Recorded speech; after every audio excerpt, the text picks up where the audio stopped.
विनोद खन्ना बॉलीवुड के जाने माने कलाकार हुआ करते थे। एक्टर का जन्म 6 अक्टूबर 1946 को पेशावर, पाकिस्तान में हुआ था। एक्टर एक हिंदू फैमिली से ताल्लुक रखते थे। विनोद खन्ना की 3 बहनें और 1 भाई हैं। विनोद के जन्म के बाद भारत और पाकिस्तान का पार्टीशन हो गया था, जिसके बाद उनके परिवार ने पेशावर छोड़ दिया था और सभी लोग मुंबई शिफ्ट हो गए थे। विनोद ने अपनी पढ़ाई सेंट मैरी स्कूल मुंबई से की थी। यहाँ पर उन्होंने सिर्फ दूसरी क्लास तक पढ़ाई की थी। इसके बाद वो दिल्ली ट्रांसफर हो गए थे। साल 1957 में एक्टर का परिवार दिल्ली में शिफ्ट हो गया था। वहाँ से उन्होंने दिल्ली पब्लिक स्कूल से पढ़ाई की थी। एक्टर ने अपनी ग्रेजुएशन की पढ़ाई सैयद नम कॉलेज मुंबई से की थी। एक्टर क्रिकेट खेलने के बहुत शौकीन थे। उन्होंने टेस्ट प्लेयर के साथ काफी क्रिकेट खेला है। विनोद को पहली बार सुनील दत्त ने उनकी ग्रेजुएशन के बाद देखा था, जिसके बाद उन्होंने सुनील दत्त की फिल्म मन के मीत से बॉलीवुड में डेब्यू किया था। इस फिल्म में विनोद एक विलेन के किरदार में नजर आए थे और सोम दत्त नायक के किरदार में दिखाए गए थे।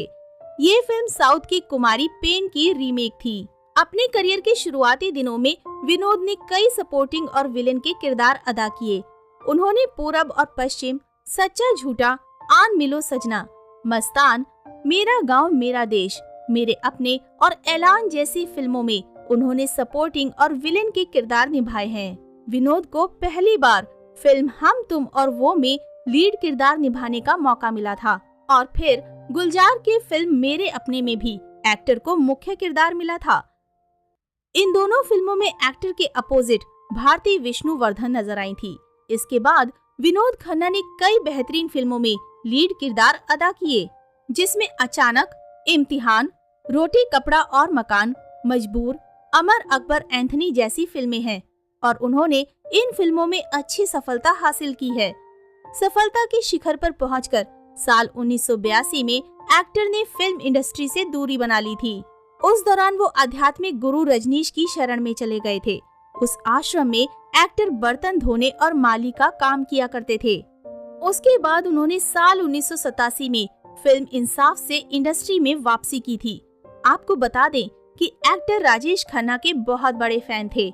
उन्होंने उनके साथ भी कई फिल्में की हैं। साल 1997 में एक्टर ने भारतीय जनता पार्टी ज्वाइन कर ली थी और उसके अगले साल उन्हें गुरदासपुर निर्वाचन क्षेत्र से चुना गया था। साल 1999 में वो उसी निर्वाचन क्षेत्र से लोकसभा के लिए फिर से चुने गए थे। उसके बाद वो कल्चरल और टूरिज्म के लिए यूनियन मिनिस्टर भी चुने गए थे। लंबी बीमारी से जूझ रहे थे विनोद। एक्टर की पर्सनल लाइफ को लेकर बात करें तो उन्होंने गीतांजलि से साल 1971 में शादी की थी। कपल के 2 बेटे हैं, जिसमें से एक का नाम राहुल है और दूसरे का नाम अक्षय है। अक्षय बॉलीवुड के जाने माने कलाकार हैं। साल 1985 में कपल का तलाक हो गया था। उसके बाद साल 1990 में कविता दफ्तरी से शादी की थी। कहते हैं कि विनोद के चले जाने के बाद जब उनकी पत्नी गीतांजलि अपने दोनों बच्चों अक्षय और राहुल को स्कूल छोड़ने जाती थी, तो सभी बच्चे उन्हें चिढ़ाते थे कि तुम्हारे पापा अपने गुरु के साथ भाग गए हैं। बताया जाता है कि इन्हीं तानों को सुन गीतांजलि बेहद परेशान रहने लगी थी और फिर उन्होंने 1985 में तलाक का फैसला लिया। इसके बाद साल 1990 में विनोद खन्ना ने फिल्मों में फिर से वापसी की। उन्होंने दोबारा शादी भी रचाई और वो भी करीब खुद से आधी उम्र की लड़की कविता से। सिमी ग्रेवाल के शो में उन्होंने अपनी शादी और प्यार के शुरू होने का किस्सा भी सुनाया। 44 साल के विनोद ने 28 साल की कविता खन्ना से शादी रचाई, लेकिन विनोद की पिछली लाइफ और उनके फैसले से घबराए कविता के घरवाले इस शादी के खिलाफ थे। बताया जाता है कि दोनों की मुलाकात किसी पार्टी में हुई। उन्हें देखते ही कविता पसंद आ गई। फोन नंबर जुगाड़ किया, बातचीत तो होने लगी, लेकिन मुलाकात नहीं हो पा रही थी। तब एक दिन एक्टर ने उन्हें उस पार्क में बुलाया जहां वो जॉगिंग के लिए जाती थी। इसके बाद ही दोनों एक दूसरे के करीब आ गए और घर भी आना जाना शुरू हुआ। घर वाले विनोद खन्ना के हाई प्रोफाइल होने को लेकर घबराते थे। विनोद ने कहा था, मैंने जितना इन्हें देखा इनसे प्यार करता चला गया और फिर लगा कि नहीं, अब मुझे इनसे शादी कर लेनी चाहिए। इसके बाद दोनों ने साल 1990 में शादी रचा ली और इन्हें भी 2 बच्चे हुए, बेटा साक्षी और बेटी श्रद्धा।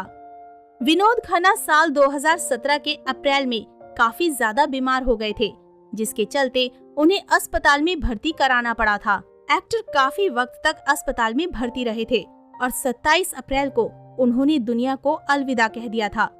एक्टर ब्लड कैंसर से जूझ रहे थे। तो दोस्तों, अभी के लिए बस इतना ही। मिलते हैं अगले वीडियो में। तब तक आप सब अपना ध्यान रखिए। Bye bye.